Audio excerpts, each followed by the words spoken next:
हरे कृष्णा, राधे राधे। आज लाया हूँ आपके सामने आलू। आलू और आत्मा में क्या संबंध है जानना चाहेंगे? ये मैं नहीं बताऊंगा आपको, ये बताएंगे मेरे श्री कृष्ण, आपके श्री कृष्ण। उनके रसोई में खड़े रहते हुए उनके और मेरे बीच में जो वार्ता हुई उससे आप जान पाएंगे कि आलू में और आत्मा में बहुत गहरा संबंध छुपा हुआ है। आज ही अपने श्री कृष्ण के साथ जुड़िए। राधे राधे, हरे कृष्णा। रास रचैया तारनहार मेरे, तुम ही केवैया, तुमसे बड़ा कहा कौन कन्हैया। श्री कृष्ण गोविंद हरे मुरारे, हे नाथ नारायण वासुदेवा। आत्मा में कैसा संबंध, आप और मैं तो इसके बारे में कभी सोच भी नहीं सकते थे, क्योंकि वे जो है इस संसार के, इस विश्व के रचयिता, वे जानते हैं किसे और किन जीवों को और हम सबको किस प्रकार कब शिक्षा देनी है, कैसे ट्रेन करना है और कैसे हमें बताना है कि संसार में रहने का अर्थ क्या है। तो हुआ यूं कि मैं मेरे रसोई में पहुंचा, किचन में, और जैसे ही किचन में पहुंचा तो मैं हतप्रभ रह गया। क्यों? क्योंकि वहां तो साक्षात मेरे प्रभु श्री कृष्ण खड़े थे रसोई में। गैस पर कढ़ाई चढ़ी हुई थी और मैं देख रहा था उनकी तरफ, और देखते देखते मैंने प्रभु से पूछा कि प्रभु ये क्या कर रहे हैं मेरे लिए? मंद मंद मुस्कान से मेरी ओर देखते हुए प्रभु ने पूछा, जानते हो आलू और आत्मा में क्या समानता है?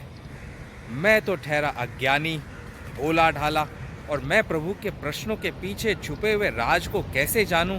तो मैं तो प्रभु की तरफ एकटक देखता रहा। प्रभु ने आगे कहा कि देखो, जीव जो है आलू के जैसा होता है। आलू समय समय पर रूप बदलता है, जैसे जीव शरीर। अब देखो ना, इन आलूओं ने कैसे पीले रंग का वस्त्र धारण कर लिया है। तो मैंने प्रभु के करीब आकर उस कढ़ाई के अंदर देखा तो आलू की पकौड़ियाँ थी, और उन आलू पर सब पर पीले रंग के बेसन चढ़ा हुआ था। उसे प्रभु कह रहे थे कि पीले रंग का वस्त्र चढ़ा हुआ है। तभी तो इनका मंदिर में सजे बिहारी, मनमोहन तेरी छवि अति प्यारी। बंसी बजैया रास रचैया तारनहार मेरे, तुम ही केवैया, तुमसे बड़ा कहा कौन कन्हैया। श्री कृष्ण गोविंद हरे मुरारे, हे नाथ नारायण वासुदेवा। श्री कृष्ण गोविंद हरे मुरारे, हे नाथ नारायण वासुदेवा। भी उसका स्वाद बढ़ जाता है। कच्चे आलू में ऐसा स्वाद कहाँ, समझ रहे हो ना पार्थ? तो श्री कृष्ण कहना चाह रहे थे कि जैसे जीव शरीर बदलता है, यानी जब शरीर को धारण करता है, तभी तो जीव की महत्ता बढ़ती है और उसमें स्वाद आता है।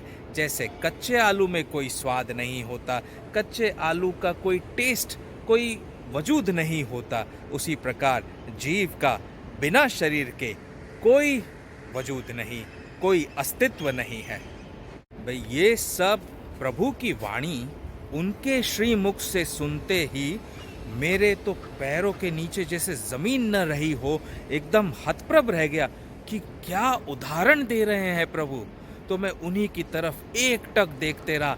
आगे आगे सुनिए, प्रभु ने वहाँ रसोई में, किचन में खड़े खड़े कढ़ाई में अलग अलग प्रकार के व्यंजन बनाते बनाते क्या क्या वाणी कही, और कैसे बताया संसार के लिए भी और मेरे लिए भी कि संसार में जीव का आना क्यों जरूरी है और जीव का सबके साथ होना भी क्यों जरूरी है। देव के नंदन तुमको वंदन, रखते सबकी लाज, सबके स्वामी अंतर्यामी, पूर्ण कीजिए काज।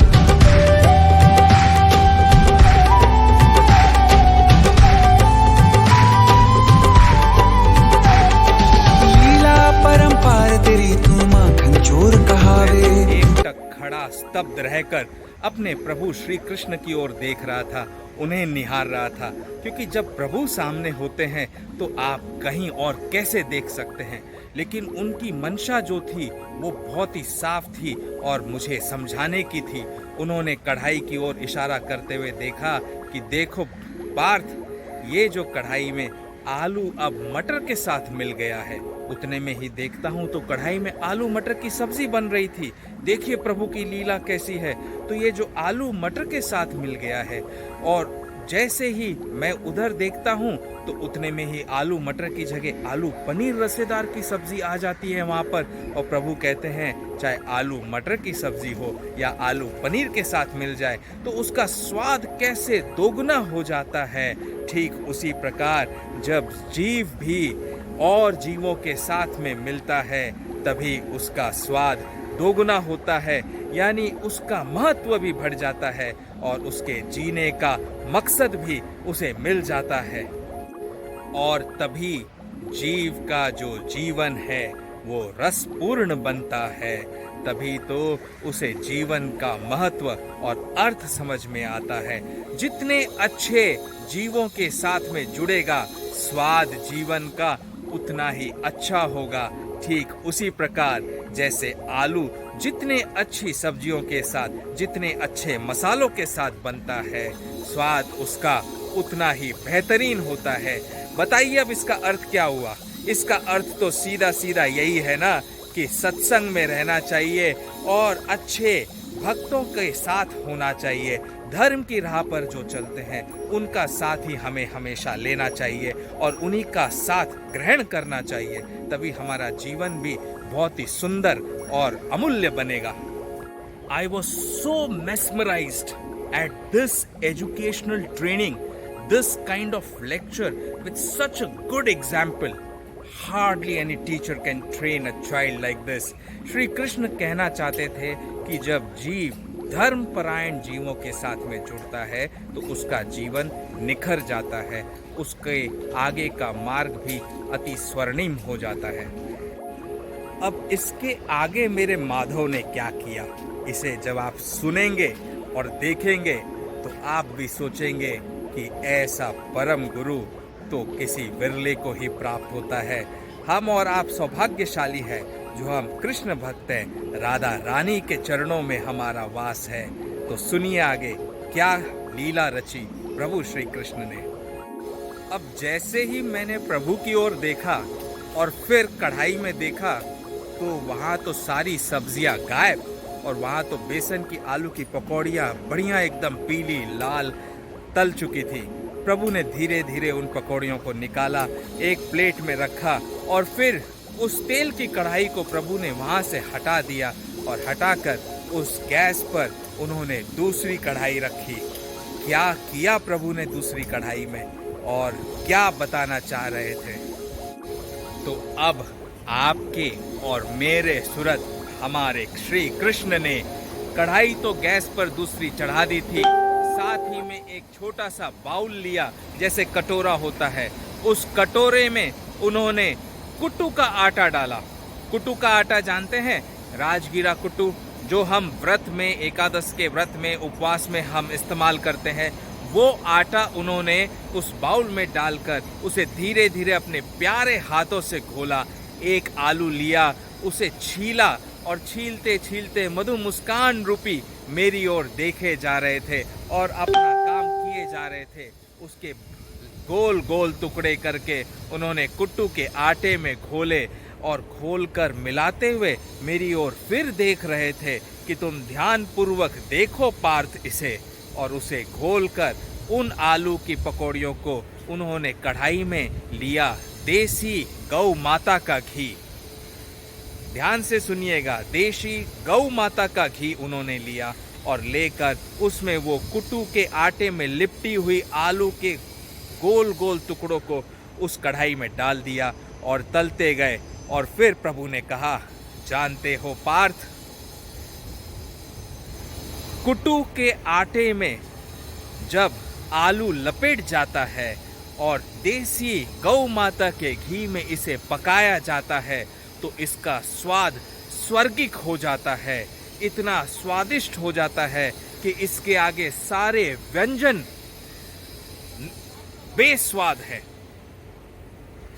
मैं तो प्रभु की वाणी को बस सुनते सुनते चकित हुए जा रहा था कि आगे प्रभु क्या कहेंगे। इसके सुनने की बहुत तीव्र इच्छा हो रही थी, जैसे आपको भी हो रही होगी कि प्रभु इससे क्या उदाहरण देना चाह रहे हैं, क्या कहना चाह रहे हैं। तो प्रभु ने कहा, ठीक उसी प्रकार जब जीव जो है अपने कर्म भूमि में देसी घी के हवन में तपता है, तब उसके सारे कर्मों का हवन होता है और तभी जीव को ऐसा स्वर्गिक शरीर प्राप्त होता है जिससे वो मुक्त हो जाता है।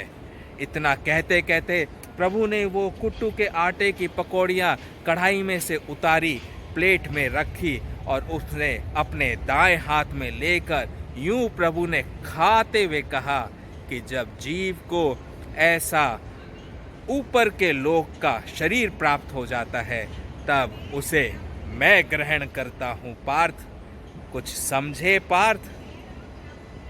मेरे प्रभु के मुख से ऐसी शिक्षा प्राप्त कर मैं तो धन्य हो गया। उनके चरणों में गिर पड़ा और उनके चरणों में गिरकर मेरे मुख से यकायक ही ये मंत्र निकल पड़ा, हरे श्री कृष्ण वासुदेव हरे श्री कृष्ण मुरारी, हरे श्री कृष्ण वासुदेव हरे श्री कृष्ण मुरारी, श्री गोपिका राधा वल्लभ भव भयहारी, जीव आत्म ब्रह्म सबका बेड़ा पार कर सबको तारी, जीव आत्म ब्रह्म सबका बेड़ा पार कर सबको तारी, बजाए अपनी मीठी मधुर बंसी ओ बंसी धारी, हरे कृष्णा कृष्ण कृष्ण हरे हरे। कृष्ण हरे कृष्ण कृष्ण कृष्ण, देवकी नंदन तुमको वंदन रखते सबकी लाज, सबके स्वामी अंतर्यामी पूरन कीजिए काज। देवकी नंदन तुमको वंदन रखते सबकी लाज, सबके स्वामी अंतर्यामी पूरन कीजिए काज। मन मंदिर में सजे बिहारी,